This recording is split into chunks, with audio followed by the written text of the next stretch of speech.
$100 a month. That's less than most people spend on subscriptions they forgot they had. But there is a specific moment, a threshold, where that $100 a month stops feeling like a small deposit and starts behaving like something completely different. Something that grows faster than you can explain to someone who hasn't seen it happen. Most people never reach that threshold. Not because they can't afford $100 a month, because nobody showed them what happens after they start. This video is that thing nobody showed you. The math nobody shows you. Let's run the real numbers. $100 a month, invested in a broad index fund. Average annual return of 10%, the historical average of the S&P 500 over the last century. After 10 years, you put in $12,000. Your account holds $20,647. The market added $8,647. You made more than 2/3 of what you put in. After 20 years, you put in $24,000. Your account holds $75,937. The market added $51,937. For every dollar you contributed, the market matched it with more than $2. After 30 years, you put in $36,000.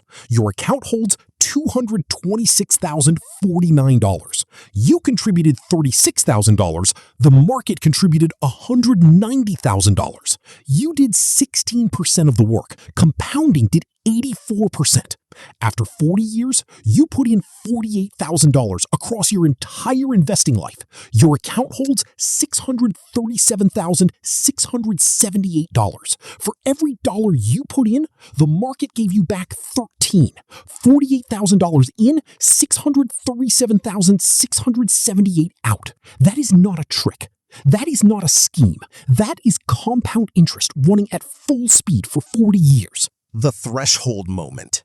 But here is the part the numbers don't show on their own. In the early years, you are doing most of the work. You deposit $100. The market adds a few dollars. You're the engine. Then something shifts. Around year 7 or 8, the returns on your existing balance start to exceed the $100 you add each month. Your money is making more money than you are contributing. You become secondary. The compounding becomes the engine. This is the threshold, the moment everything changes. Before the threshold, every dollar in your account came mostly from you. After the threshold, every dollar in your account is increasingly coming from money that was already there, generating more money, which generates more money. Warren Buffett made 97% of his wealth after his 65th birthday, not because he became smarter at 65, because the compounding engine he built for decades finally had enough mass to accelerate on its own. Your $100 a month is building that engine. What gets in the way?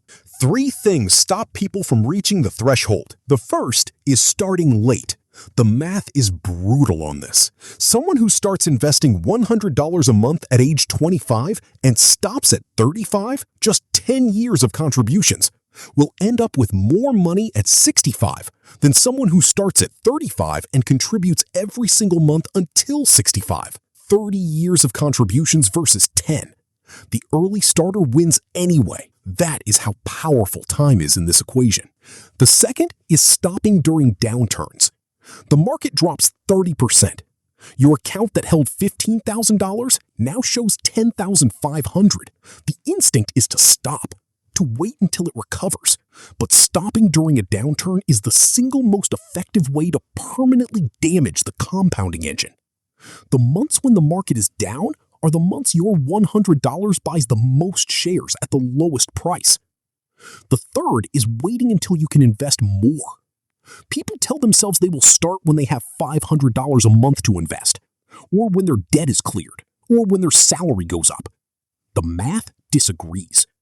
$100 started today compounds for longer than $500 started 5 years from now. The only 2 decisions that matter.